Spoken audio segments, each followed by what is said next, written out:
Hello everyone, এগুলা ছিল ফ্রাইডের কিছু ক্লিপ। ভাই রে ভাই, ভিডিও এডিট করতে কিন্তু ভালোই বোরিং লাগে। তো ফ্রাইডে মানেই কিন্তু আমার কাছে কেমন জানি উৎসব উৎসব মনে হয়।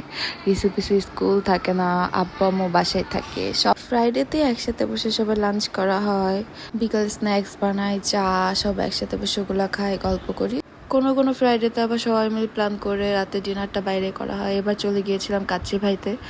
তো অ্যাজ ইউজুয়াল, যেহেতু ফ্রাইডে কাচ্চি ভাইতে এত রাশ ছিল, কিছুক্ষণ ওয়েট করার পর আমরা যে বসতে পেলাম, দেন খাবার অর্ডার করলাম। পার্সোনালি কাচ্চি ভাইয়ের কাচ্চিটা বেশ ভালো লাগে, মিটটা বেশ জুসি আর রাইসটা অনেকটা ঝরঝরা। যেহেতু ফ্রাইডে আর অফ ডে, তো অনেকের সাথে দেখা হয়ে গেল। আদিল আপু, আন্টি, এই যে আন্টিকে পেয়ে আম্মু তো অনেক খুশি। তো সবাই মিলে একটা মিট আপ হয়ে গেল। দেন ওখান থেকে ব্যাক করে আমি আবার টেরাসে গেলাম, একটু একটা পিকচার তুললাম। যেহেতু বাসার পাশে, তো ভাবলাম পূজার কালেকশন দেখে আসি বাঙাল বউ থেকে। আল্লাহ হাফেজ।